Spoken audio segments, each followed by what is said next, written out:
میں جو آیت نمبر 27 سے آج پڑھنا ہے ہم لوگوں کو، اس سے پہلے آپ کو یاد ہوگا کہ سورہ ذاریات کے شروع میں اللہ تبارک و تعالیٰ نے بہت سارے چیزوں کو بیان فرمایا کہ جو لوگ انسان کا موت کس طریقے سے نکلے گا، مومن ہے تو اس کا روح کس طریقے سے نکلے گا، کافر ہے تو اس کا روح کس طریقے سے نکلے گا۔ اس کے بعد اللہ تبارک و تعالیٰ نے اسی آیت میں فرمایا تھا، یہ یقولون انا لمردودون فی الحافرہ، کہ کافر کہتے ہیں کہ کیا ہم پھر الٹے پاؤں پلٹے جائیں گے، یعنی بعث بعد الموت کا انکار کافر کیا کرتے تھے، ہے نا، کہ مرنے کے بعد ہمیں دوبارہ نہیں اٹھایا جائے گا۔ تو اللہ تبارک و تعالیٰ نے ان کی مذمت فرمایا، اور اس کے بعد بیچ میں یعنی یقولون انا لمردودون فی الحافرہ کے بعد اللہ تبارک و تعالیٰ نے حضرت موسیٰ علیہ السلام کا قول ذکر کیا تھا، ہے نا، وَإِذْ قَالَ مُوسیٰ، ہے نا، کیا ہے، هل أتاك حدیث موسیٰ اذ ناداہ ربہ بالواد المقدس طوى اذهب إلى فرعون إنه طغى۔ تو یہ آیت اللہ تبارک و تعالیٰ نے فرعون اور حضرت موسیٰ علیہ السلام کے واقعات کو بیان کیا تھا، ٹھیک ہے نا۔ کیونکہ حضور صلی اللہ تعالیٰ علیہ وسلم جب لوگوں کو دعوت و تبلیغ کر رہے تھے تو لوگ ایمان نہیں لا رہے تھے، جس کی وجہ سے اللہ تبارک و تعالیٰ نے حضرت موسیٰ علیہ السلام کا قول بیان کر کے حضور صلی اللہ تعالیٰ علیہ وسلم کو تسلی دیا، ٹھیک ہے نا۔ تو یہ بیچ میں حضرت موسیٰ علیہ السلام کا کلام کیا لایا، جملے یہ مثال کے طور پر بیان کیا گیا ہے۔ اس سے پہلے مثال بیان کرنے سے پہلے بات کس کی چل رہی تھی؟ ان کفار و مشرکین کی جو یہ کہتے تھے کہ مرنے کے بعد ہمیں دوبارہ نہیں اٹھایا جائے گا، ہے نا، ان لوگوں کی بات چل رہی تھی، ٹھیک ہے نا۔ پھر اللہ تبارک و تعالیٰ اب انہی لوگوں کی باتوں کو اسی طرز کو بیان کرتے ہوئے اللہ تبارک و تعالیٰ ادھر فرماتا ہے نا، اسی طرز کو، اسی کلام کو جاری رکھتے ہوئے اللہ تبارک و تعالیٰ ارشاد فرماتا ہے، اَأَنْتُمْ أَشَدُّ خَلْقًا أَمِ السَّمَاءُ بَنَاهَا رَفَعَ سَمْكَهَا فَسَوَّاهَا وَأَغْطَشَ لَيْلَهَا وَأَخْرَجَ ضُحَاهَا، یعنی کیا تم کو پیدا کرنا زیادہ دشوار ہے یا آسمان کو پیدا کرنا زیادہ دشوار ہے، جس آسمان کو اللہ تبارک و تعالیٰ نے بنا دیا ہے۔ رفع سمکہا فسواہا، اور اللہ تبارک و تعالیٰ نے اس کی چھت کو بھی بلند کر دیا ہے، یعنی اللہ تبارک و تعالیٰ نے آسمان کو بھی بنا دیا ہے اور آسمان کو چھت بنا دیا ہے۔ وَأَغْطَشَ لَيْلَهَا وَأَخْرَجَ ضُحَاهَا، اور اس کی رات کو تاریک کر دیا اور اس کے دین کو روشن اللہ تبارک و تعالیٰ نے کر دیا۔ وَالْأَرْضَ بَعْدَ ذَلِكَ دَحَاهَا، اور زمین کو اس کے بعد دنیا پھیلا دیا۔ یہاں پر دیکھیں اللہ تبارک و تعالیٰ نے موسیٰ علیہ السلام اور فرعون کا قصہ بیان کرنے کے بعد اللہ تبارک و تعالیٰ نے پھر اپنے طرز کو باقی رکھتے ہوئے فرمایا، ہے نا، اس لیے فرمایا کہ جب اللہ تبارک و تعالیٰ، جو لوگ یہ کہتا ہے کہ اللہ تبارک و تعالیٰ مرنے کے بعد دوبارہ پیدا نہیں کر سکتا ہے، تو ان لوگوں کے لیے اللہ تبارک و تعالیٰ فرماتا ہے کہ جب اللہ تبارک و تعالیٰ اتنے عظیم آسمان کو طبق در طبق، یعنی ایک کے بعد دوسرے، دوسرے کے بعد تیسرے، اللہ تبارک و تعالیٰ نے آسمان کو پیدا کیا، ٹھیک ہے نا۔ تو جو اللہ تبارک و تعالیٰ ایک آسمان کے بعد دوسرے آسمان، دوسرے آسمان کے بعد تیسرے، تیسرے کے بعد چوتھے، چوتھے کے بعد پانچویں، پانچویں کے بعد چھٹے کے بعد ساتویں، یہ اللہ تبارک و تعالیٰ جب اس چیز کو پیدا کرنے پر قادر ہے تو بھلا اللہ تبارک و تعالیٰ بعث بعد الموت یعنی مرنے کے بعد اٹھانے پر اللہ تبارک و تعالیٰ قادر کیوں نہیں ہوگا؟ جیسا کہ سورہ یاسین میں اللہ تبارک و تعالیٰ 81 کی آیت میں اللہ ارشاد فرماتا ہے، أَوَلَيْسَ الَّذِي خَلَقَ السَّمَاوَاتِ وَالْأَرْضَ بِقَادِرٍ عَلَىٰ أَن يَخْلُقَ مِثْلَهُمْ، کہ جس نے آسمانوں اور زمینوں کو پیدا فرمایا ہے وہ اس پر قادر نہیں کہ اس کے مثل، قادر نہیں کہ ان کی مثل پیدا فرمائے۔ کیا جس نے، یہ بتایا گیا ہے، اس میں فرمایا گیا ہے، اللہ تبارک و تعالیٰ بول رہا ہے کہ کیا جس نے آسمانوں کو پیدا کیا، جس نے زمینوں کو پیدا کیا، کیا وہ اللہ تبارک و تعالیٰ دوبارہ اس بات پر قادر نہیں کہ اس کے مثل پیدا کرے؟ اب دیکھیں، ایک بندہ جب کوئی کام کر لیتا ہے نا تو دوبارہ اس کام کو کرنے میں آسانی ہوتی ہے۔ تو جب اللہ تبارک و تعالیٰ نے ایک آسمان کو پیدا کیا تو اسی کے مثل نہ دوسرے آسمان کو اللہ نے پیدا کیا، تو ظاہر سی بات ہے ایک عام انسان جب کوئی کام کرتا ہے ایک بار تو اس کو تھوڑی سی دشواری ہوتی ہے، ٹھیک ہے نا، ایک بار کوئی کام کرتا ہے تو اس کو تھوڑی سی دشواری ہوتی ہے، لیکن بندہ وہی جب دوسری بار کرتا ہے تو اس کو آسانی ہوتی ہے، تیسری بار کرتا ہے تو اور زیادہ آسان، چوتھے بار میں ایک دم فری ہو جاتا ہے۔ اور اللہ تبارک و تعالیٰ کے لیے تو سب کام کیا ہے؟ آسان ہے۔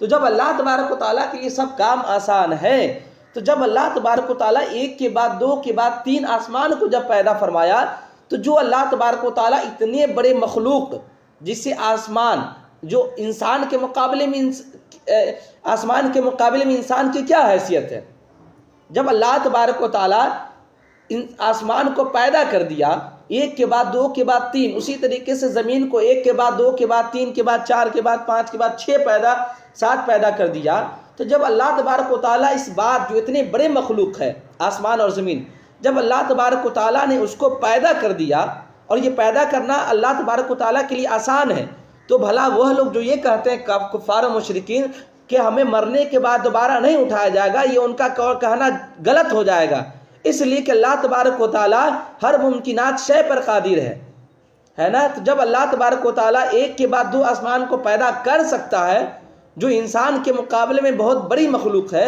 تو اللہ تبارک و تعالیٰ انسان کو مرنے کے بعد دوبارہ کیوں نہیں اٹھا سکتا ہے؟ یقیناً اٹھا سکتا ہے۔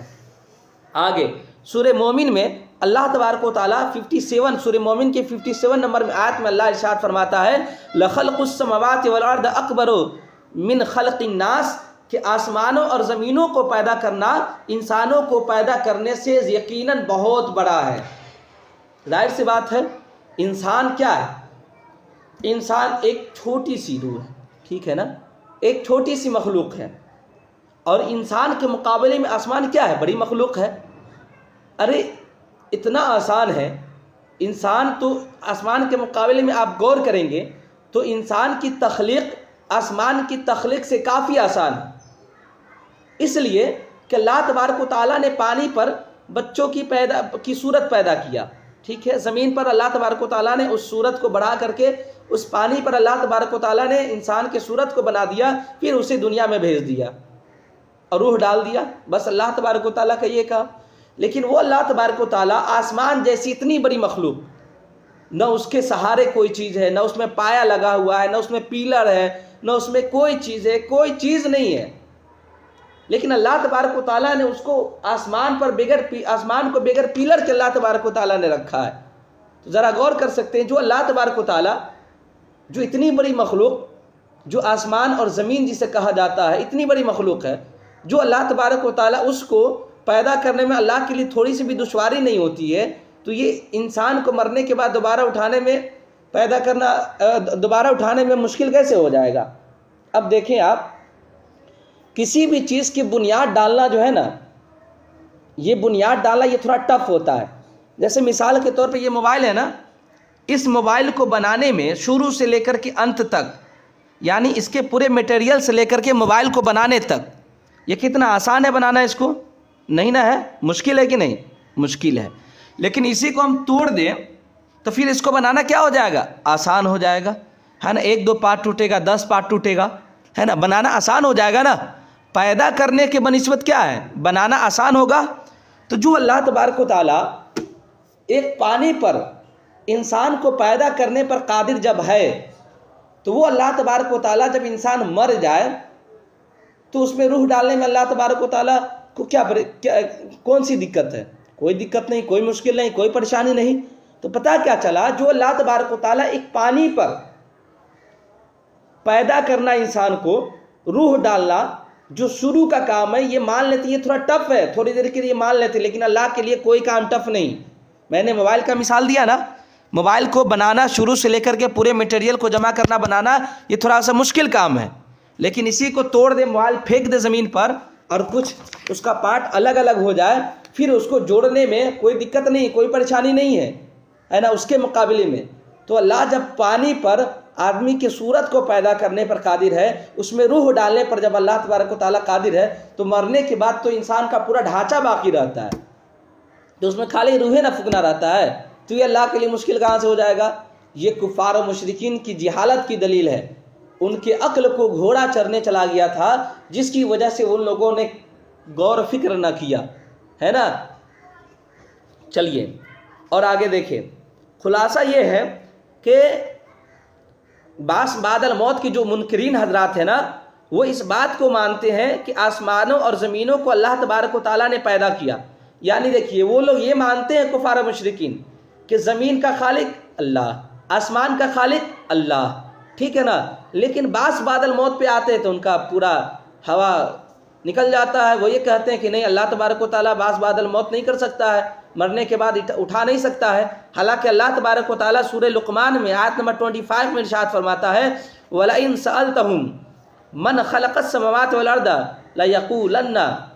لَيَقُولُنَّ اللَّهُ، اور اگر آپ ان سے سوال کریں گے کہ آسمانوں اور زمینوں کو کس نے پیدا کیا، تو وہ لوگ کہیں گے کہ ہاں اللہ تبارک و تعالیٰ نے پیدا کیا، لیکن بعد الموت کی بات آتی ہے تو وہ لوگ انکار کر جاتے ہیں، ٹھیک ہے۔ حالانکہ دیکھیں آسمان اتنی بڑی مخلوق ہے، یعنی بہت بڑی مخلوق ہے، اور اس کے مقابل میں انسان کی کوئی حیثیت نہیں، کیونکہ آسمان ایک بڑی مخلوق ہے نا۔ جب وہ اللہ تبارک و تعالیٰ کن فیکون کے طور پر اللہ تبارک و تعالیٰ جب بنا سکتا ہے، تو ایک انسان کو مرنے کے بعد اٹھا کیوں نہیں سکتا؟ اور میں نے شروع میں بتایا تھا کہ مرنے کے بعد اٹھایا جانا یہ ہمارا عقیدہ ہے، کہ مرنے کے بعد ہم کو اٹھایا جائے گا، ہمارے جسم میں روح پھونکا جائے گا، یہ ہمارے بنیادی عقیدے میں یہ شامل ہے۔ اچھا، اب دیکھو اللہ تبارک و تعالیٰ کی تخلیق پر آپ اگر غور کریں گے نا تو پتہ چلے گا، اللہ تبارک و تعالیٰ نے آسمان کو پیدا کیا، ایک آسمان، دو آسمان، 3 4 5 7 کیا نا۔ اب ان دونوں آسمان میں تفاوت کتنا ہے، برابری کتنا اچھا ہے نا، ایک ذرا برابر بھی ٹیڑھا نہیں ہے، کہ آسمان یہاں ٹیڑھا ہے یہاں نیچا ہے، یہاں ٹیڑھا یہاں نیچا، ایسا نہیں ہے۔ یہ دنیا کی جو زمین اور جو چھت ڈھلاتا ہے نا، اس میں اونچا نیچا ہو جاتا ہے، لیکن اللہ کی کارکردگی کو آپ دیکھیں گے تو اللہ تبارک و تعالیٰ کی کارکردگی اتنی زبردست ہے نا، اتنی زبردست ہے کہ اللہ تبارک و تعالیٰ کی کارکردگی میں ذرہ برابر بھی کوئی چیز نقص نہیں ملے گا، سب برابر ہے۔ آسمان، پہلا آسمان جتنا برابر ہے اتنا ہی دوسرا آسمان برابر ہے، اتنا ہی تیسرا، چوتھا، پانچواں، چھٹا، ساتواں برابر ہے۔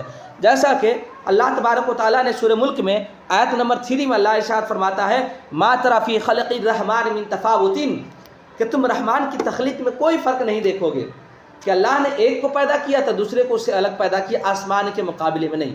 یہ پورا کا پورا اللہ نے آسمان کو برابر پیدا کیا ہے، زمین کو پورا برابر پیدا کیا ہے۔ ہاں وہ الگ بات ہے جہاں پر آسمان کی چیزیں، جتنی بھی ساری چیزیں، آسمان، ایک آسمان، دو آسمان، یہ تمام کے تمام کیا ہے؟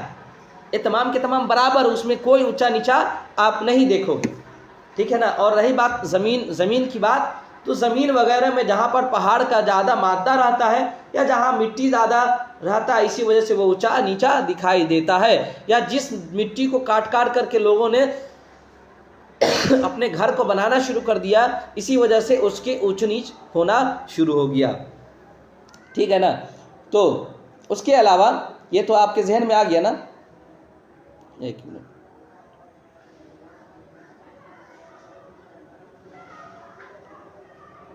چلیے۔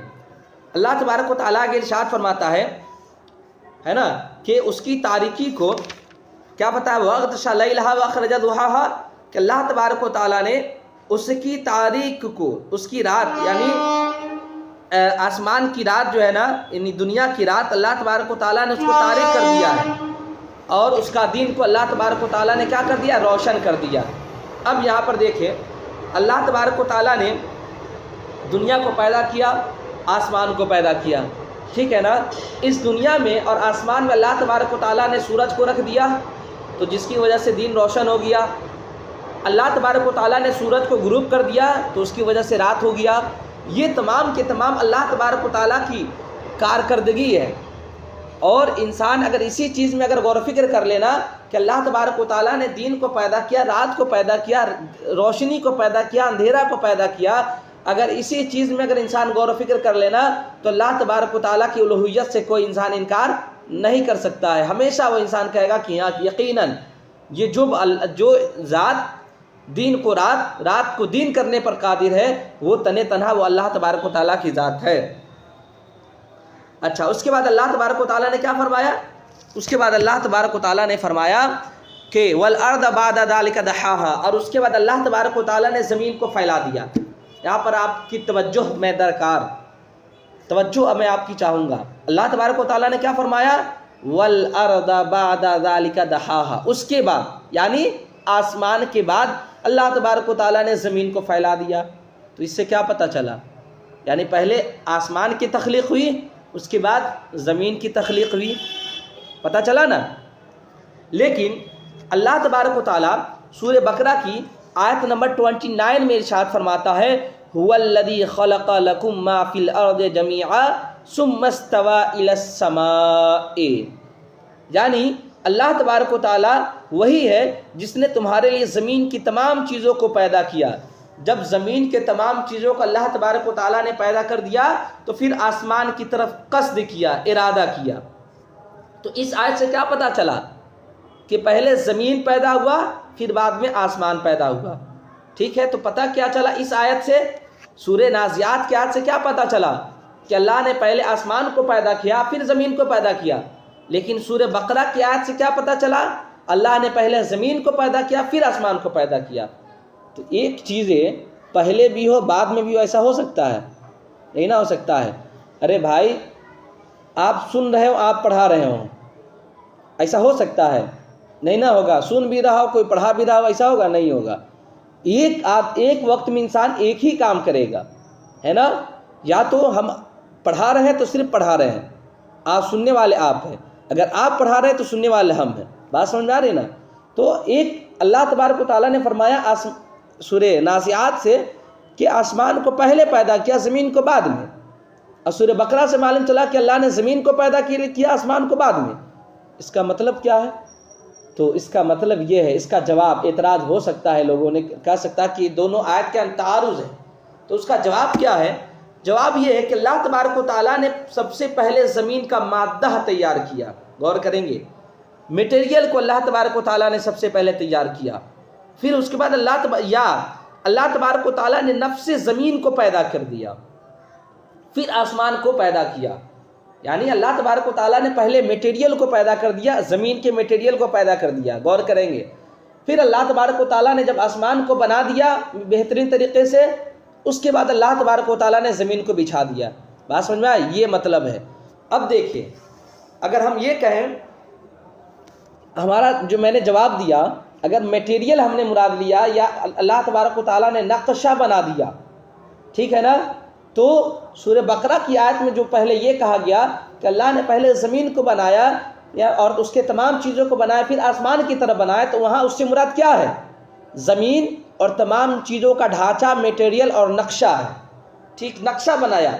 اس اعتبار سے پہلے کیا ہوا؟ اللہ نے زمین کو پیدا کیا، پھر اللہ تبارک و تعالیٰ نے آسمان کو پیدا کیا. پھر اس کے بعد دوسرا یہ ہے کہ اس کے بعد اللہ تبارک و تعالیٰ نے جب آسمان کو پورا بنا دیا، پھر اللہ تبارک و تعالیٰ نے زمین کو پورا کا پورا بہترین طریقے سے اللہ نے بچھا دیا. اب کوئی اعتراض رہا؟ کوئی اعتراض نہ رہا. لہٰذا یہ کہنا ابھی آپ کا صحیح ہوگا قرآن کی آیت کے مطابق کہ پہلے زمین کو پیدا کیا، اس سے مراد کیا ہے؟ ڈھانچہ ہے. پہلے آسمان کو پیدا کیا، اس سے مراد کیا ہے؟ آسمان کی صورت، آسمان کو بہترین طریقے سے جیسا ابھی ہے ویسا جو بنا دیا وہ پہلے بنایا گیا. نقشہ بن کر کے سب سے پہلے وہ تیار ہوا، اور زمین کا نقشہ بنا رہا لیکن تیار نہ ہوا، اور نقشہ بعد میں بنا. تو لہٰذا اللہ کا دونوں قول سورہ بقرہ کے مطابق زمین کو پہلے پیدا کیا، مطلب زمین کے ڈھانچہ کو پہلے پیدا کیا، نقشہ کو پہلے تیار کیا. اور اس آیت کے مطابق آسمان کو اللہ تبارک و تعالیٰ نے پہلے پیدا کیا، تو اس کے مطابق کیا ہے؟ اللہ تبارک و تعالیٰ نے آسمان کو جو بچھایا ہے یہ پہلے کیا ہے. اب اعتراض ختم. چلیے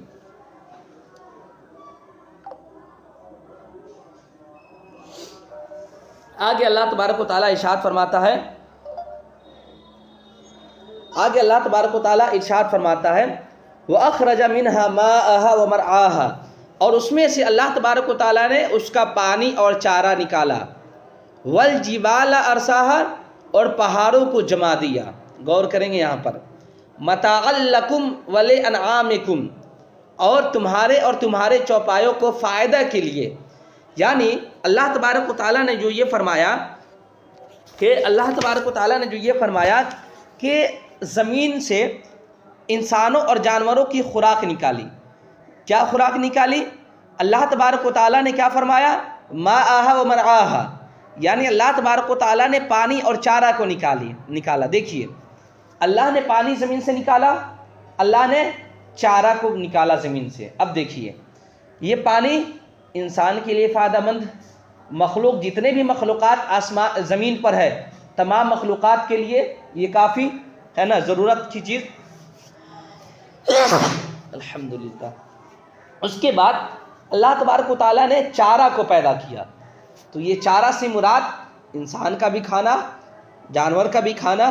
یعنی انسان کی زندہ رہنے کے لیے جو چیزیں، کھانے پینے کی جو چیزیں ہیں، ضروری چیزیں، ان تمام چیزوں اس آیت میں مراد ہے. پانی سے مراد یعنی جب تک کہ درخت میں پانی نہ ڈالا جائے وہ درخت بڑا ہوگا، سوکھ جائے گا، بڑا نہیں ہوگا. تو پانی بھی اس کے لیے ضروری کی چیز. جب درخت بڑا ہو جائے تو پھل دینے لگے، جب وہ بیج دینے لگے تو پھر وہ بیج دینا بھی کیا ہوگا؟ انسان کے لیے فائدہ مند ہوگا. اسی وجہ سے اللہ تبارک و تعالیٰ نے فرمایا اس سے اخرج منہا ماءھا و مرعاھا، زمین سے اللہ تبارک و تعالیٰ نے پانی کو نکالا اور اس کے چارہ کو نکالا. ٹھیک ہے. اب یہاں پر دیکھیں، اللہ تبارک و تعالیٰ نے رعا کا لفظ استعمال کیا ہے. یہاں پر کہاں گیا یار، اللہ تبارک و تعالیٰ نے یہاں رعا کا لفظ استعمال کیا ہے. رعا کا معنی کیا ہوتا ہے؟ جاندار کی حفاظت کرنا اور اس کو باقی رکھنا. یہ حفاظت کرنا جو ہوتا ہے نا، ایک دوسری بحث الگ سے. حفاظت کرنا یہ 3 طریقے سے ہوتا ہے. کسی بھی چیز کی انسان حفاظت کرے تو 3 طریقے سے ہوتا ہے. پہلی چیز، انسان حفاظت کسی چیز کا کرتا، کسی جنتو کا اگر انسان کیا کرتا ہے؟ حفاظت کرتا ہے تو 3 چیز درکار ہوتا ہے. پہلا کہ انسان حفاظت کرے اس کے خوراک کے ذریعے سے، کھانے پینے کے ذریعے سے اس کی حفاظت کرے. دوسرا یہ کہ دشمنوں سے اس کو بچائے رکھے، ایسا نہ ہو کہ ہمارے پاس ہے وہ چیز، دوسرا آ کر کے اٹیک کر دے، دوسرا ہم سے چھین لے جائے ہماری چیز کو، اور پھر کہیں کہ ہمارے چیز کو تو چھین لے گیا، پھر ہم محافظ نہیں ہو پاؤں گا، میں حفاظت کرنے والا نہیں کہلاؤں گا. تیسری چیز کہ مناسب انتظام سے حقدار کو اس کا حق دلانا، مناسب طریقے سے جس کا حق ہے اس کو حق دلانا، یہ بھی کیا ہے؟ اہم چیز ہے. تو حفاظت یہ 3 ذریعے سے ہوتا ہے، خوراک کے ذریعے سے، دشمنوں کی حفاظت کے ذریعے سے، اور مناسب انتظام سے حق کو دوسرے کو دلانا. ٹھیک ہے. ایک حدیث پاک سن لیں. حضرت عبداللہ ابن بخاری شریف کی حدیث ہے. حضرت عبداللہ ابن عمر رضی اللہ تعالیٰ عنہما فرماتے ہیں کہ میں نے رسول اللہ صلی اللہ تعالیٰ علیہ وسلم کے فرماتے ہوئے سنا کہ تم میں سے ہر شخص جو ہے نا ایک دوسرے کا راعی ہے. مطلب تم میں سے ہر شخص جو ہے نا ایک دوسرے کا محافظ ہے. یعنی امام ہوگا تو وہ اپنے تمام مصلیوں کا، تمام گاؤں والوں کا کیا ہوگا؟ محافظ ہوگا. کل قیامت کے دن ان مصلیوں سے، ان نمازیوں سے، ان گاؤں والوں سے امام کے بارے میں امام سے پوچھا جائے گا کہ اے امام، کہ تمہارے گاؤں والوں نے کیوں نہیں سدھرا؟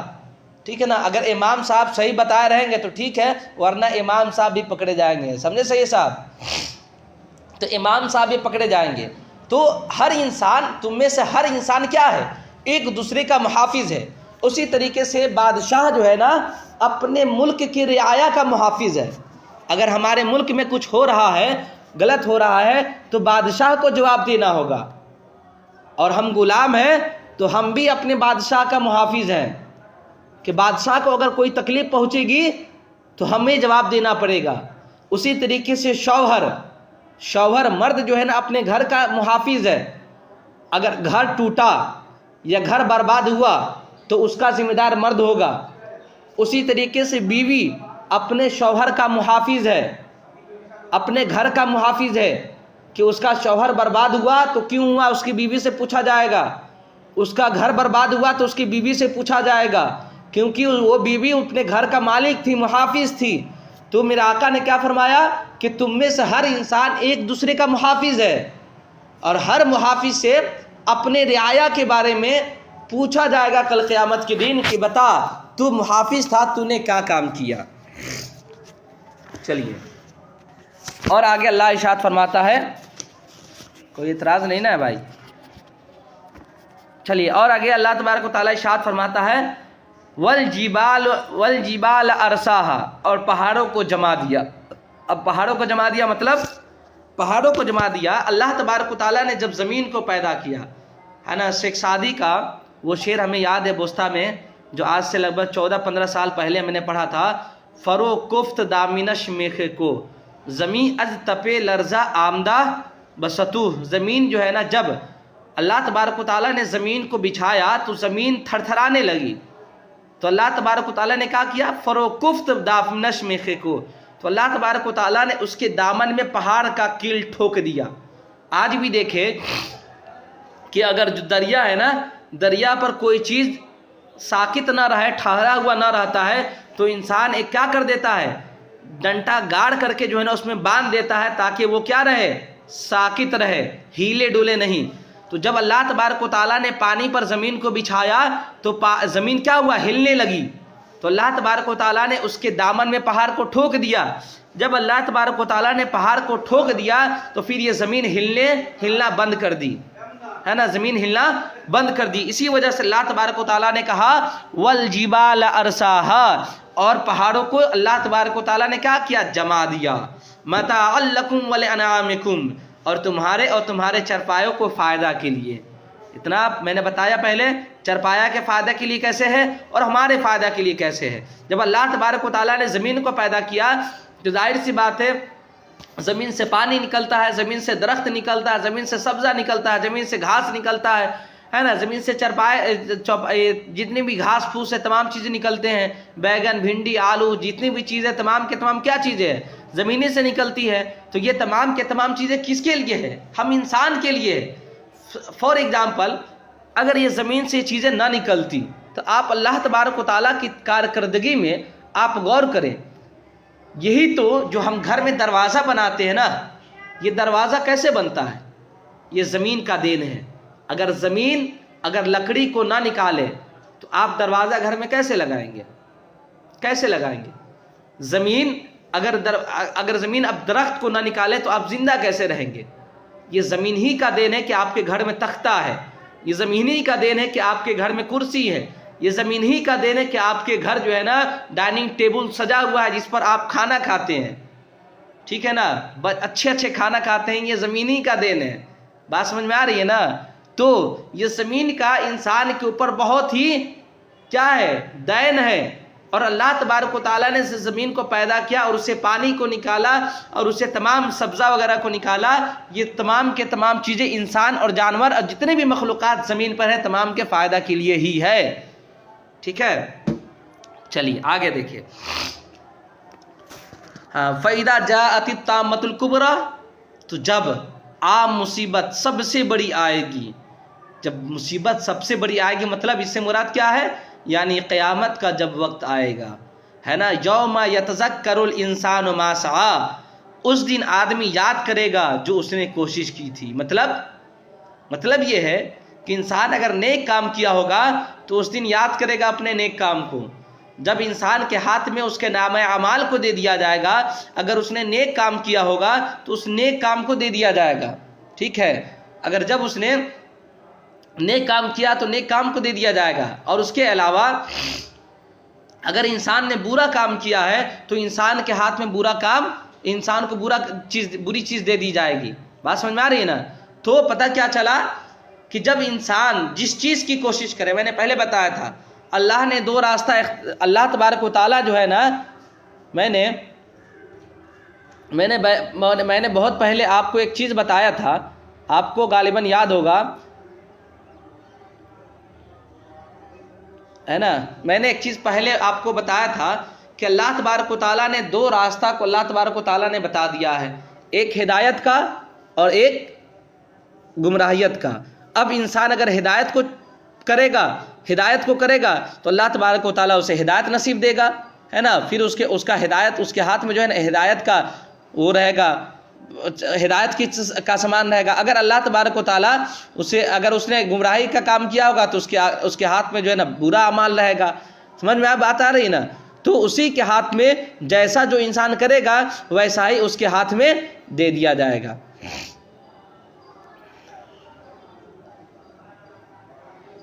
چلیے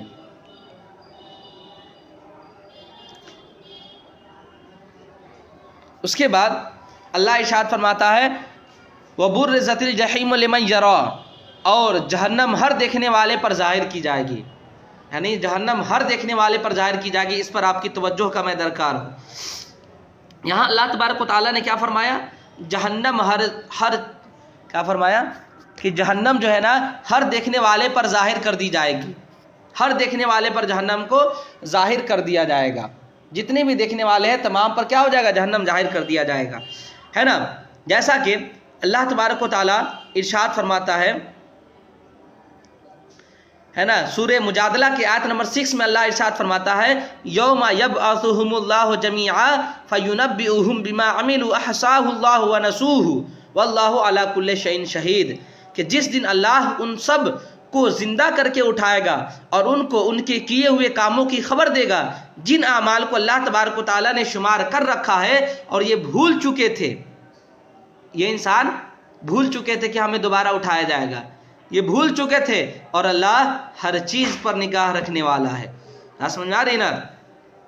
دوسری آیت میں اللہ تبارک و تعالیٰ نے ارشاد فرمایا اور دوزخ کو بالکل ظاہر کر دیا جائے گا. اس کا مطلب کیا ہے؟ اس کا مطلب یہ ہے، اس کی تائید سورہ مریم کی دوسری سورہ مریم کی آیت نمبر 71 سے 72 کی آیت میں اللہ ارشاد فرماتا ہے وَإِن مِّنكُمْ إِلَّا وَارِدُهَا كَانَ عَلَى رَبِّكَ حَتْمًا مَّقْضِيًّا ثُمَّ نُنَجِّي الَّذِينَ اتَّقَوْا وَنَذَرُ الظَّالِمِينَ فِيهَا جِثِيًّا. تم میں سے ہر شخص دوزخ پہ وارد ہوگا. اللہ کیا فرماتا ہے؟ تم میں سے ہر انسان دوزخ پر وارد ہوگا، دوزخ پر جائے گا.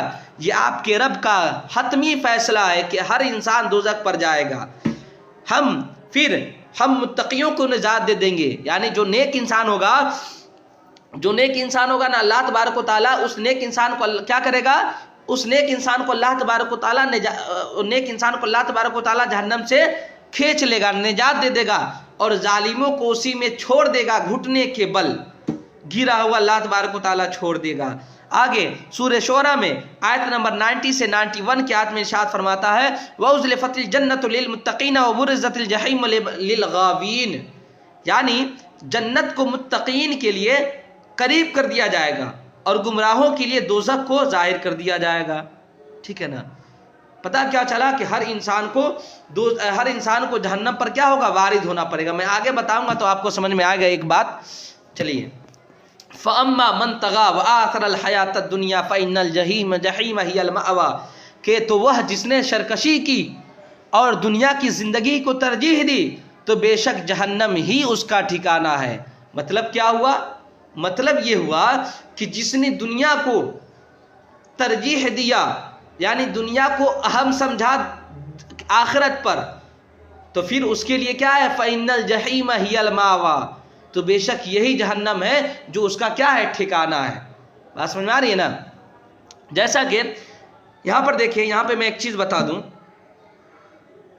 چلیے ایک حدیث پاک سن لیں کہ جو انسان دنیا کو ہے نا، جو انسان دنیا کو دین پر ترجیح دیتا ہے، یعنی جو انسان دنیا کو اہم سمجھتا ہے آخرت کو اتنا اہم نہیں سمجھتا ہے، دنیا کو اہم سمجھتا ہے. ٹھیک ہے نا؟ ان کے لیے آیت ہے، حدیث پاک ہے، بخاری شریف کی حدیث ہے، نہیں شعب الایمان کی حدیث ہے. حضرت ابو ہریرہ رضی اللہ تعالیٰ عنہ بیان کرتے ہیں کہ رسول اللہ صلی اللہ تعالیٰ علیہ وسلم نے ارشاد فرمایا کہ جس نے دنیا کو حلال طریقے سے حاصل کیا، ٹھیک ہے نا، اور کسی کے سامنے ہاتھ نہ پھیلایا. غور کریں گے آپ، جس نے دنیا کو حلال طریقے سے حاصل کیا، کسی سے مانگا نہیں، کسی کے سامنے ہاتھ نہ پھیلایا، اور اپنے اہل و عیال یعنی بیوی بال بچوں کی پرورش کی، اور اپنے پڑوسیوں کو مدد کیا، وہ اللہ تبارک و تعالیٰ سے کل قیامت کے دن اس حال میں ملے گا کہ اس انسان کا چہرہ 14ویں کی طرح روشن ہوگا.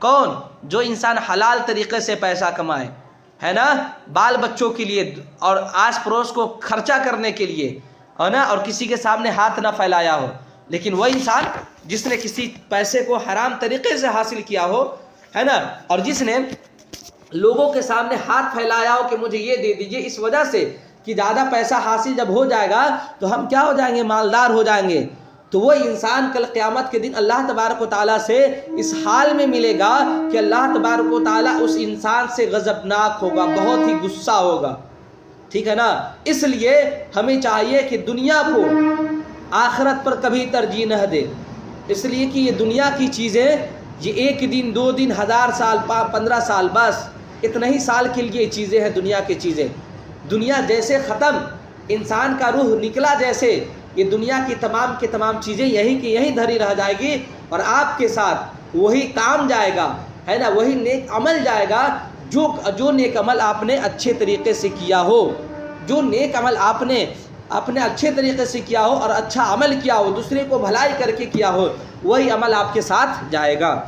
چلیے، حضرت عائشہ کی حدیث ہے، حضرت عائشہ رضی اللہ تعالیٰ عنہ فرماتی ہیں کہ رسول اللہ صلی اللہ تعالیٰ علیہ وسلم نے فرمایا کہ یہ دنیا جو ہے نا، یہ دنیا اس انسان کا گھر ہے جس کا کوئی گھر نہیں، ٹھیک ہے نا، اور یہ دنیا کا مال اس کا مال ہے جس کا کوئی مال نہیں۔ مطلب کیا ہے؟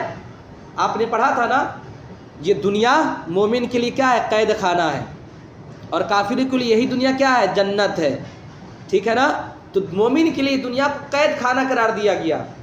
اسی وجہ سے حضرت عائشہ فرماتی ہیں کہ رسول اللہ نے فرمایا کہ اس کا گھر، یعنی ہمارا یہ گھر تھوڑے نہ ہے بھائی، یہ دنیا کیا میرا گھر تھوڑے نہ ہے، یہ میرا گھر نہیں ہے، ہمارا گھر تو جنت ہے، ہمارا گھر تو آخرت ہے جہاں ہمیں ہمیشہ رہنا ہے، ٹھیک ہے نا۔ تو جس انسان کا گھر دنیا ہے، دنیا اس کا گھر ہے جس کا کوئی گھر نہیں، مطلب جس انسان نے دنیا کی محبت میں، دنیا کی عیش و عشرت میں ڈوبا رہا، ٹھیک ہے نا، اور اس کو اپنا گھر جانا رہا اور آخرت کو بھلا دیا، تو آخرت میں اس کا کوئی گھر نہیں۔ جس انسان نے دنیا کے مال سے محبت کیا، اس کا آخرت میں کوئی حصہ نہیں۔ بات سمجھ میں آ رہی ہے نا؟ آخرت میں کوئی حصہ نہیں۔ اور جس انسان نے اس دنیا کو اپنا گھر نہیں مانا، اس کا گھر جنت۔ جس انسان نے دنیا کے مال کو اپنا مال نہیں جانا، آخرت میں اس کا حصہ۔ پتہ کیا چلا کہ یہ دنیا فانی ہے، ایک نہ ایک دن دنیا سے انسان کو چلا جانا ہے، لہٰذا ہمیں کبھی بھی دنیا کی عیش و عشرت میں کبھی بھی مشغول نہیں ہونا چاہیے، اس لیے کہ دنیا کی خواہشاتیں بہت زیادہ ہے، اور یہ خواہشاتیں صرف چند لمحہ کے لیے ہوتا ہے، پھر وہ خواہشاتیں ختم ہو جاتی ہیں، لیکن اسی چند لمحے کی خواہشات کے لیے انسان کو کل قیامت کے دن کافی زمانے تک ان کو گناہوں میں جہنم کا سزا اس کو ملے گا۔ اس لیے کبھی بھی ہمیں دنیا کو آخرت پہ ترجیح نہیں دینا چاہیے، ہے نا۔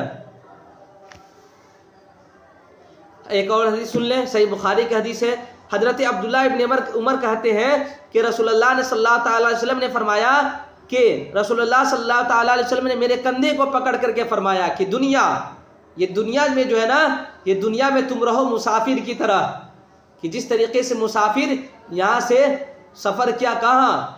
بنگال سے ممبئی سے پٹنہ سے گھر، تو یہ بنگال ممبئی پٹنہ جو گیا وہ کیا ہے؟ وہ اس کا گھر ہے، اس کا گھر نہیں نا ہے، نہیں ہے، گیا گھومتے مسافر کی طرح گھومتا رہا۔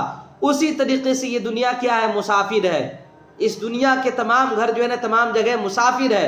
اس دنیا میں تم رہو تو مسافر کی طرح رہو، ٹھیک ہے نا، اور راستہ کو پار کرنے والا رہو، یعنی جس طریقے سے ہم کو یہاں سے کہاں جانا ہے؟ بنگال جانا ہے، تو ہم کو مظفر پور پٹنہ ہوتے ہوئے جب بنگال اگر جانا پڑے، ہے نا، مظفر پور کلکتہ ہو کر کے پٹنہ جانا پڑے، تو ہمارا ایم کیا ہوگا؟ بیتیا جانا، ممبئی جانا نہیں، ہمارا ایم ہوگا پہلے مظفر پور پہنچے، پھر متھلا پکڑے، پھر متھلا سے کلکتہ جائے، پھر کلکتہ سے پھر بنگال آئے، بیچ میں کہیں ہم ہاوڑہ وغیرہ میں رک کر کے عیش نہیں کریں گے، اس لیے کہ ہمارا مقصد وہ نہیں، دنیا میں گھومنا نہیں ہے، بلکہ ہمارا مقصد کیا؟ بنگال میں جانا ہے، بات سمجھ میں آ رہی ہے نا؟ اسی طریقے سے دنیا کو انسان جانے سمجھے، مسافر کو جانے، دنیا کو کہ دنیا کی تمام چیزوں کو مسافر کی طرح سے گزارے اور مسافر کی طرح کے طریقے سے رہے۔ اگر انسان مسافر کی طریقے سے رہ لیا اور اس کا ایم آخرت رہا تو انشاءاللہ اس دنیا میں بھی کامیاب رہے گا اور آخرت میں بھی کامیاب رہے گا۔ چلیے آگے اللہ تبارک و تعالیٰ ارشاد فرماتا ہے فَإِنَّ الْجَحِيمَ هِيَ الْمَأْوَىٰ، تو بے شک دوزخ ہی وہی اس کا ٹھکانہ ہے، دوزخ ہی اس کا ٹھکانہ ہے، ٹھیک ہے نا؟ چاند روشن، دوزخ ہی کیا ہے؟ اس کا ٹھکانہ ہے۔ اب دیکھیں یہاں پر دیکھیں حضرت ابو ہریرہ رضی اللہ، بخاری کی حدیث ہے، حضرت ابو ہریرہ رضی اللہ تعالیٰ عنہ بیان کرتے کہ رسول اللہ صلی اللہ تعالیٰ علیہ وسلم نے فرمایا کہ دنیا کی جو آگ ہے نا، دنیا کی آگ یہ دوزخ کی 70 یعنی 17واں حصہ ہے، یہ دنیا کا آگ، یعنی دنیا کی آگ سے 70 گنا زیادہ آخرت کی آگ دوزخ کا آگ ہے۔ اس لیے انسان کو آخرت پر دھیان رکھتے ہوئے کبھی بھی دنیا کے چکر میں نہیں پڑنا چاہیے، اس لیے کہ جس نے بھی دنیا کے چکر میں پڑا ہے وہ ہلاک و برباد ہو گیا ہے نا؟ اس لیے ہمیں چاہیے کہ کبھی بھی دنیا کے چکر میں نہ پڑا کریں۔ چلیے آگے صحیح بخاری کی ایک اور حدیث ہے، حضرت نعمان بن بشیر رضی اللہ تعالیٰ عنہ فرماتے ہیں کہ رسول اللہ صلی اللہ تعالیٰ علیہ وسلم نے ارشاد فرمایا کہ بے شک دوزخ والوں میں سب سے کم عذاب اس انسان کا ہوگا، کم عذاب اس شخص کو ہوگا جس کی آگ کی 2 جوتیاں ہوگی اور 2 تسمے ہوں گے۔ یعنی دوزخ کا سب سے ہلکا جو عذاب ہوگا وہ یہ ہوگا کہ اس کے پیر میں دوزخ کی 2 جوتی کو پہنا دیا جائے گا اور اس کے 2 تسمے کو پہنا دیا جائے گا، ہے نا؟ پھر اس کا دماغ اس طرح کھول رہا ہوگا جس طرح چولہے پر رکھی ہوئی دیگچی کھولتا ہے۔ آپ سمجھ سکتے ہیں کہ صرف ایک دوزخ کا ایک ہلکا سا ٹکڑا لا کر کے انسان کے پیر میں پہنا دیا جائے تو انسان کا دماغ اس طریقے سے کھولے گا جس طریقے سے جیسے گوشت کو اگر بھونا جاتا ہے تو کس پانی ڈال دیا جائے تو کس قدر سے کھدکتا ہے نا؟ اسی طریقے سے یا چاول تیار ہو جاتا ہے تو پانی کس طریقے سے کھدکتا ہے، اسی طریقے سے انسان کا جو ہے نا جسم کا دماغ کا جو ہے نا دماغ کھولتا ہوا نظر آئے گا، ٹھیک ہے نا؟ اور معلوم ہے دوزخ کی عذاب اتنی سخت ہے نا، اتنی سخت ہے کہ میں نے آپ کو پہلے بتایا تھا۔ حضرت ابو ہریرہ کی روایت ہے کہ رسول اللہ صلی اللہ تعالیٰ علیہ وسلم نے ارشاد فرمایا کہ دوزخ کی آگ کو 1000 سال تک جلایا گیا تو پھر وہ کیا ہو گیا؟ سرخ ہو گیا، ہے نا؟ پھر دوزخ کی آگ کو پھر 1000 سال اور جلایا گیا تو وہ سفید ہو گیا، پھر دوزخ کو 1000 سال اور جلایا گیا تو وہ کیا ہو گیا؟ کالا ہو گیا۔ تو آپ سوچ سکتے ہیں کہ دوزخ کی آگ کو 3000 سال تک جلایا گیا تو وہ کالا ہو گیا، اور کب جلایا گیا اور ابھی تک وہ کیا ہے؟ جل رہا ہے۔ تو آپ سمجھ سکتے ہیں کہ کتنا دوزخ کی آگ میں کتنی شدت ہوگی، ہے نا؟ جس کے بارے میں آیا کہ اگر جہنم میں اگر سوئی کے ناکے کے برابر اگر چھید کر دیا جائے تو یہ پوری دنیا تباہ و برباد ہو جائے گی، ٹھیک ہے نا؟ اچھا آگے دیکھیں ایک اور چیز دیکھ لیں، ایک اور حدیث پاک سن لیں، بہت اہم حدیث ہے، سنن ابو داؤد کی حدیث ہے۔ حضرت ابو ہریرہ رضی اللہ تعالیٰ عنہ بیان کرتے ہیں کہ رسول اللہ صلی اللہ تعالیٰ علیہ وسلم نے ارشاد فرمایا کہ جب اللہ تبارک و تعالیٰ نے جنت کو پیدا کیا تو حضرت جبرائیل کو کہا اے جبرائیل جاؤ جنت کو دیکھو۔ جب حضرت جبرائیل اسلام نے جنت کو دیکھا اور اس کی نعمتوں کو دیکھا تو کہا، ہے نا، پھر آ کر کہا اے میرے رب تیری عزت و جلال کی قسم کہ جو شخص بھی جنت کے متعلق سنے گا، جو شخص جنت کے متعلق جانے گا سنے گا تو وہ اس میں ضرور داخل ہوگا۔ پھر اللہ تبارک و تعالیٰ نے جنت کو خواہشات سے بھر دیا، پھر جنت کو مشقت والی چیزوں سے ڈھانپ دیا۔ پھر اللہ تبارک و تعالیٰ نے جبرائیل کو کہا اے جبرائیل جاؤ پھر دیکھ کر کے آؤ جنت کو۔ تو جب جبرائیل علیہ السلام نے جا کر کے دیکھا، ہے نا، تو انہوں نے آ کر کے کہا اے میرے رب تیری عزت و جلال کی قسم مجھے خدشہ ہے کہ اب اس جنت میں کوئی انسان داخل نہ ہوگا۔ آپ سمجھ سکتے ہیں، لوگ کہتے ہیں نا کہ جنت میں داخل ہونا آسان ہے، کوئی آسان نہیں ہے نا، بہت سخت ہے، بہت مشکل ہے۔ اگر اللہ اور اس کے رسول کا اگر کرم ہو جائے تو پھر سب کچھ آسان ہے، لیکن اگر دیکھا جائے تو ہر چیز مشکل ہے، اور آسان کا سب سے آسان یہ جہنم ہے۔ تو یہ جہنم کو خریدنا آسان ہے، لیکن جنت کو خریدنا کیا ہوتا ہے؟ بہت مشکل ہوتا ہے۔ آج بھی ہے، جو اچھے لوگ ہوتے ہیں نا، جو چاپلوس نہیں ہوتے ہیں، جو دلال نہیں ہوتے ہیں نا، اس کو خریدنا بہت مشکل ہوتا ہے، لیکن جو دلال ہوتا ہے اس کو خریدنا بہت آسان ہوتا ہے۔ 2 روپیہ بھی کھلا دیں گے اس کو دلالی کرنا شروع کر دے گا۔ لیکن جو مین ہوتا ہے، جو دلالی نہیں کرتا ہے، جس کے اندر ایمان ہوتا ہے، جو غیرت مند انسان ہوتا ہے، اس کو خریدنا بہت مشکل ہوتا ہے۔ بات سمجھ میں آ رہی ہے نا؟ تو جنت کے متعلق حضرت جبریل نے کہا جب پہلی بار حضرت جبریل گئے تو کہا، یا رسول اللہ، اے اللہ تبارک و تعالیٰ، اس جنت کے بارے میں جو بھی سنے گا وہ جنت میں داخل ہوگا۔ لیکن جب بہت ساری مشقتوں سے جنت کو جب ڈھانپ دیا گیا تو جبریل نے کہا یا اللہ تبارک و تعالیٰ، اب اس میں کوئی شخص داخل نہ ہو پائے گا۔ ٹھیک، پھر اللہ تبارک و تعالیٰ نے جہنم کو پیدا فرمایا۔ اس کے بعد حضرت جبریل کو کہا، اے جبریل جاؤ جہنم کو دیکھو، ہے نا۔ جب جبریل گئے دوزخ کو دیکھا تو کہا، اے میرے رب تیری عزت کی قسم، جو بھی اس دوزخ کے متعلق سنے گا وہ کبھی بھی اس میں داخل نہ ہوگا۔ مطلب جو انسان دوزخ کے بارے میں سنے گا، ہے نا، وہ کبھی بھی غلط کام نہیں کرے گا، برائی سے بچے گا، ہے نا۔ تو وہ انسان جب برائی سے بچے گا تو ظاہر سی بات ہے جہنم میں داخل نہ ہوگا، جب جہنم میں داخل نہ ہوگا تو جنت میں داخل ہوگا۔ پھر اس دوزخ کو تمام خواہشاتوں سے، ہے نا، شہوتوں سے جو جہنم کو ڈھانپ دیا گیا۔ پھر حضرت جبریل کو کہا گیا، اے جبریل اب جا کر کے دیکھو جہنم کو۔ جب جبریل علیہ السلام نے جہنم کو جا کر کے دیکھا تو کہا، اے میرے رب تیری عزت کی قسم، مجھے خدشہ ہے کہ کوئی شخص بھی اس میں داخل ہوئے بغیر نہیں رہے گا، یعنی ہر شخص جہنم میں داخل ہوگا۔ اللہ اکبر کبیرہ، اللہ بچائے ہم سب کو، ہے نا۔ آگے اللہ ارشاد فرماتا ہے، وَأَمَّا مَنْ خَافَ مَقَامَ رَبِّهِ وَنَهَى النَّفْسَ عَنِ الْهَوَىٰ، ہے نا، کہ جو اپنے رب کے حضور کھڑے ہونے سے ڈرے، ہے نا، اور نفس کو خواہشات سے روکا، فَإِنَّ الْجَنَّةَ هِيَ الْمَأْوَىٰ، تو بے شک جنت ہی کیا ہے؟ اس کا ٹھکانہ ہے۔ چلیے اس کے بارے میں دیکھیں،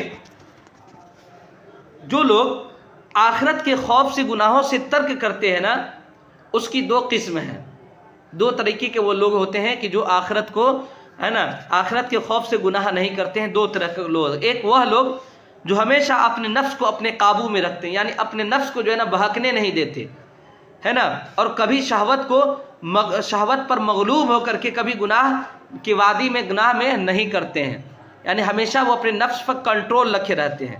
اور بعض وہ لوگ ہیں جو اپنے نفس کو آخرت کا عذاب یاد دلا کر کے گناہ سے بچائے رکھتے ہیں۔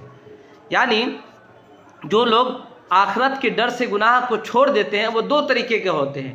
ایک وہ لوگ جو خواہشات سے اپنے نفس کو کنٹرول میں رکھتے ہیں، اپنے نفس کو غالب نہیں آنے دیتے ہیں، اور دوسرا وہ انسان جو اپنے نفس کو گناہ یاد دلا کر کے، گناہوں کا عذاب یاد دلا کر کے وہ لوگ گناہوں کی طرف نہیں جاتے ہیں، وہ گناہوں کی طرف قدم نہیں اٹھاتے ہیں۔ ٹھیک ہے نا۔ اس کے بعد اللہ تبارک و تعالیٰ نے کیا فرمایا؟ ایسے شخص کا ٹھکانہ جنت ہی ہے، یعنی جو لوگ نفس کو کنٹرول میں رکھے رہتے ہیں، جو لوگ اپنے نفس کو گناہوں کا عذاب کو یاد دلا کر کے اپنے نفس کو گناہوں کی طرف جانے سے روکے رکھتے ہیں، ایسے لوگوں کے لیے کیا ہے؟ جنت کیا ہے؟ اس کا ٹھکانہ ہے۔ بات سمجھ میں آ رہی ہے نا؟ چلیے اچھا، حضرت ابو ہریرہ رضی اللہ تعالیٰ عنہ کی حدیث پاک سنیں، بہت پیاری حدیث ہے۔ حضرت ابو ہریرہ فرماتے ہیں کہ رسول اللہ صلی اللہ تعالیٰ علیہ وسلم نے ارشاد فرمایا کہ اللہ تبارک و تعالیٰ ارشاد فرماتا ہے، اپنے نیک بندوں کے لیے وہ نعمتیں تیار کر رکھی ہے، یعنی اللہ تبارک و تعالیٰ اپنے نیک بندوں کے لیے ان نعمتوں کو تیار کر رکھی ہے جو نہ کسی آنکھ نے آج تک دیکھی ہے، اور نہ کسی کان نے سنی ہے، اور نہ ہی کسی بشر نے کے دل میں اس کا خیال آیا ہے۔ اگر تم چاہو تو قرآن مجید کی یہ آیت پڑھ لو۔ قرآن میں سورہ سجدہ میں آیت اللہ تبارک و تعالیٰ 17 میں ارشاد فرماتا ہے، فَلَا تَعْلَمُ نَفْسٌ مَا أُخْفِيَ لَهُم مِّن قُرَّةِ أَعْيُنٍ، کہ کوئی نفس نہیں جانتا کہ اللہ نے اس کی آنکھوں کی ٹھنڈک کے لیے کن نعمتوں کو چھپا رکھا ہے۔ اب دیکھیں، دنیا میں اتنی عیش و عشرت کی چیزیں ہیں نا، یہ تمام عیش و عشرت کی چیزیں کیا ہے؟ ہماری آنکھ دیکھ رہی ہے، آپ دیکھ رہے ہیں، سب لوگ دیکھ رہے ہیں نا۔ لیکن دنیا آخرت کی نعمتیں، جنت کی نعمتیں ایسی ہوگی کہ آج تک کسی نہ کسی انسان نے دیکھا ہے نہیں، کسی انسان کی سوچ ایسا ہوا ہوگا، ارے ایسا ہوگا، ارے ویسا ہوگا، ارے جنت میں ایسا ہوگا، ہے نا، ایسا ہوگا ویسا ہوگا. مطلب انسان کا ذہن اس تک پہنچ ہی نہیں سکتا جن نعمتوں کا اللہ تبارک و تعالیٰ نے تیار کر رکھا ہے. ٹھیک ہے، چلیے صحیح مسلم کی حدیث ہے، حضرت ابو ہریرہ فرماتے ہیں کہ رسول اللہ صلی اللہ تعالیٰ علیہ وسلم نے ارشاد فرمایا، جو شخص جنت میں داخل ہوگا وہ جنت کی نعمتوں میں رہے گا اور وہ بھی کبھی بھی خوف زدہ نہیں ہوگا، یعنی کبھی ڈرے گا نہیں، اور نہیں اس کے کپڑے میلے ہوں گے، نہیں اس کی کبھی جوانی ختم ہوگی، بلکہ جیسا تھا ویسا ہی رہے گا. اچھا، ایک اور حدیث سن لیں صحیح بخاری کی. حضرت عبادہ بن صامت رضی اللہ تعالیٰ عنہ فرماتے ہیں کہ رسول اللہ نے فرمایا صلی اللہ تعالیٰ علیہ وسلم کہ جنت میں 100 درجے ہیں. کتنے درجے ہیں؟ 100 درجے ہیں، اور ہر 2 درجوں کے درمیان آسمان اور زمین کا جتنا فاصلہ ہے اتنا فاصلہ ہوگا. بات سمجھ آ رہی ہے نا؟ یعنی آسمان اللہ تبارک و تعالیٰ نے جنت میں 100 درجہ رکھا ہے. مان لیں کہ یہ 5 درجہ ہے نا، تو اسی طریقے سے اللہ نے 100 درجہ رکھا ہے، اور 1 درجہ اور 2 درجہ، ان دونوں درجہ کے درمیان اتنا فاصلہ ہے جتنا کہ آسمان اور زمین کے درمیان فاصلہ ہے، پھر ان کے درمیان اتنا فاصلہ ہوگا، پھر ان کے درمیان، اسی طریقے سے 100 درجوں تک اتنا فاصلہ ہوگا. تو آپ سوچ سکتے ہیں کہ جنت کتنا بڑا ہوگا. اچھا، آگے اللہ تبارک و تعالیٰ ارشاد فرماتا ہے، یسألونک عن الساعۃ ایان مرساہا، کہ وہ لوگ قیامت کے بارے میں پوچھتے ہیں، جو لوگ بعث بعد الموت کا انکار کرتے ہیں وہ لوگ قیامت کے بارے میں پوچھتے ہیں کہ قیامت کب آئے گی. فیما انت من ذکرہا، تمہیں اس کے بیان سے کیا تعلق، اس کے بیان سے تمہیں کیا تعلق. الی ربک منتہاہا، تمہارا رب ہی تک اس کی انتہا ہے. یعنی کفار و مشرکین جتنا بھی ہوا میں اڑ لے، جتنا بھی انکار کر دے، بعث بعد الموت کا انکار کر دے، معاذ اللہ ہمارے نبی کو گالی دے دے، اور معاذ اللہ اللہ تبارک و تعالیٰ کی وحدانیت کا بھی انکار کر دے، کتنوں بھی اڑ لے، لیکن اس کا ٹھکانہ کیا ہے؟ اللہ تبارک و تعالیٰ کی ذات ہے. جب اللہ تبارک و تعالیٰ کی ذات ہے تو ہر انسان کو چاہیے کہ جب اللہ تبارک و تعالیٰ کی بارگاہ میں ہمیں جانا ہے، تو جب جانا ہے تو اس بادشاہ کے پاس ہم کو جب جانا ہے تو ظاہر سی بات ہے تیاری کے ساتھ نہ جانا ہوگا. جب تیاری کے ساتھ نہ جائے گا تو آدمی کیا حال ہوگا، اللہ خیر کرے. انت منذر من یخشاہا، تو تم تو فقط اسے ڈرانے والے ہو جو اس سے ڈرے. یعنی میرے آقا صلی اللہ تعالیٰ علیہ وسلم کو کہا جا رہا ہے، اے محبوب آپ تو فقط ڈرانے والے ہیں. کیونکہ سورہ فاتحہ میں نے بتایا تھا نا، جب میرے آقا پریشان تھے، جب لوگوں کو دعوت و تبلیغ دیتے تھے تو میرے آقا صلی اللہ تعالیٰ علیہ وسلم نے پریشان تھے، تو اللہ تبارک و تعالیٰ نے کیا فرمایا کہ آپ کو بتانا آپ کا کام ہے، لیکن اس کو ہدایت تک پہنچانا، منزل مقصود تک پہنچانا یہ اللہ تبارک و تعالیٰ کا کام ہے. آپ اس کو اللہ تبارک و تعالیٰ کی وحدانیت کے بارے میں بتائیں، آپ اپنی رسالت کے بارے میں بتائیں، بس آپ کا یہی کام ہے.